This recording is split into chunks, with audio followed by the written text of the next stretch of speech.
I'm obsessed with this mirror we got for our bathroom. I'm gonna turn it on here just so you can see what it looks like on. We'll go over the features. So we went big. This is the 40-inch tall, and then we did the 72-inch long. So this is a giant, giant mirror. Our construction team put it up. We did a whole bathroom remodel. So they installed it, and then we did have the electrical put in behind it. So easy to use. You have your little push buttons here.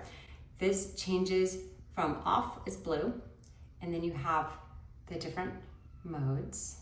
So you can kind of pick what temperature of light we like to go with that temperature. Make it brighter, really bright, or make it nice and dim.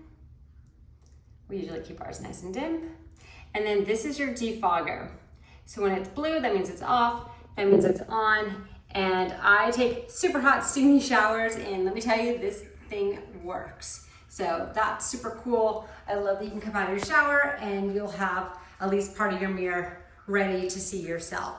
So this thing is incredible. No matter what size you get, it is gonna make your bathroom look so good.